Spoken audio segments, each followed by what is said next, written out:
Meus queridos irmãos e irmãs, celebra-se hoje a memória de São Gonçalo de Amarante, que aliás não é São Gonçalo, é o Beato Gonçalo, o bem-aventurado Gonçalo, porque ele não é canonizado, ele é só beatificado.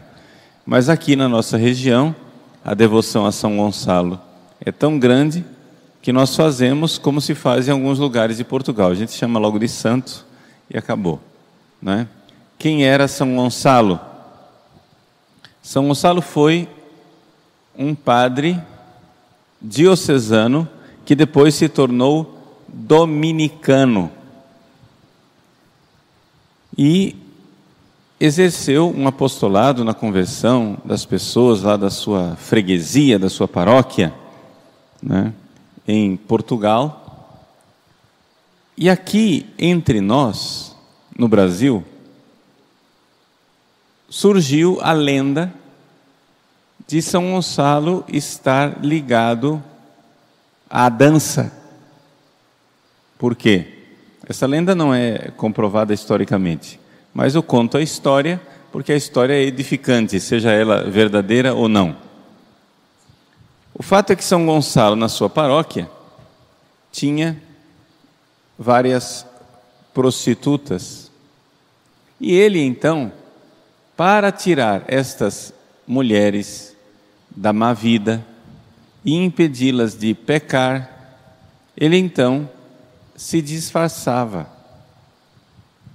Ele era padre, dominicano, com roupa de padre, tonsura. Então o que fazia ele? Colocava uma peruca para esconder a tonsura, que rapava a cabeça, né? Colocava uma peruca,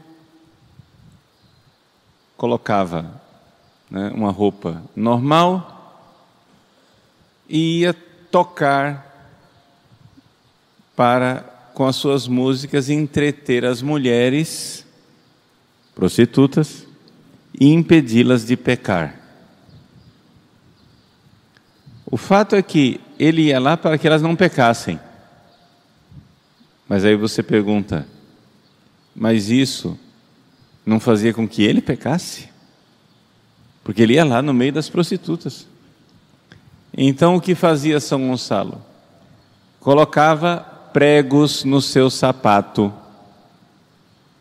E ele então, tocando e dançando com pregos no sapato, provocava uma dor no seu corpo para impedir que ele, no meio daquelas mulheres, pudesse pensar em pecado ou pudesse ter uma ocasião de ofender a Deus.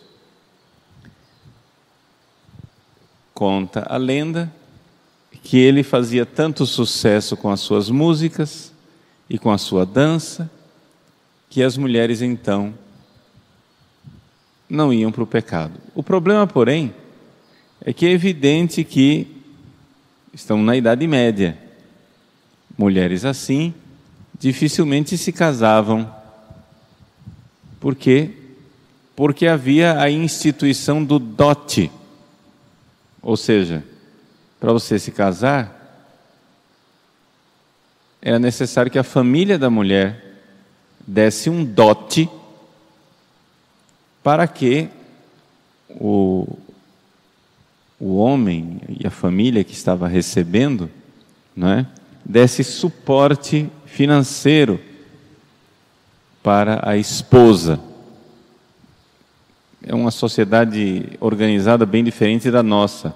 Vamos lembrar que naquela época as pessoas, quando se casavam, elas não se casavam como nós, que o casal se casa e aí te vira nego. Você tem que se virar sozinho.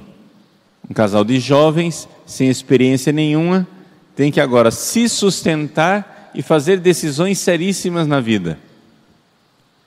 Era uma sociedade que tinha seus defeitos antigamente, mas tinha algumas sabedorias também. E a sabedoria de que um casal de jovens não tinha autonomia. O casal de jovens entrava para fazer parte de uma família maior.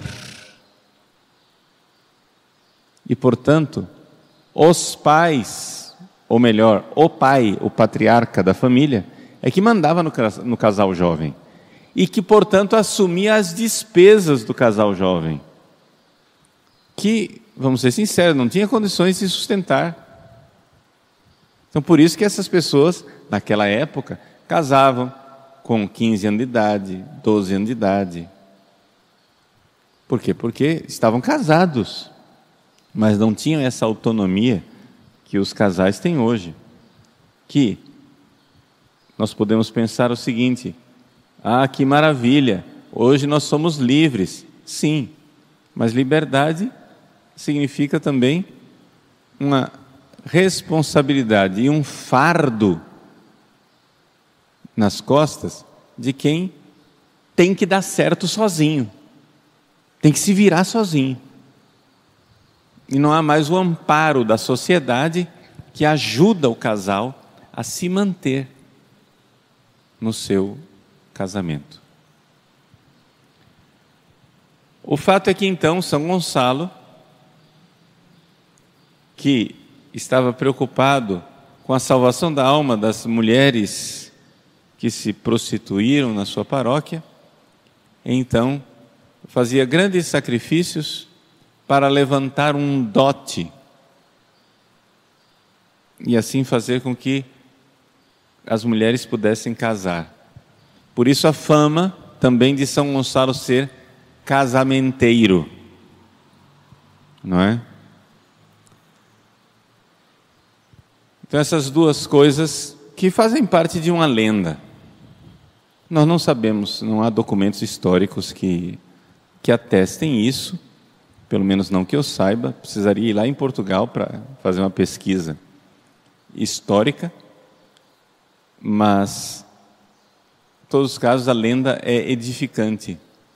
E o que nós podemos aprender com isso é exatamente que vale a pena fazer grandes sacrifícios para manter a castidade e para tirar as pessoas do pecado contra a castidade. Que São Gonçalo de Amarante seja nosso intercessor e, lá do céu, abençoe essa terra aqui, que é tão devota, de São Gonçalo, e que, embora não conheça a vida do santo, não é? Gosta de fazer a dança em homenagem a São Gonçalo e de festejar esse santo intercessor no céu. Que nós transformemos nossas festas e nossos folguedos a São Gonçalo em verdadeiro culto ao santo, que lutou tanto para tirar as pessoas do pecado, e que as festas de São Gonçalo não se tornem exatamente o contrário, uma ocasião de ofensa a Deus e de levar as pessoas para o pecado. Peçamos a Deus nosso Senhor que os santos no céu e a graça divina venha sempre em nosso auxílio nesta árdua missão de convertermos os nossos corações e conservarmos o grande dom da pureza.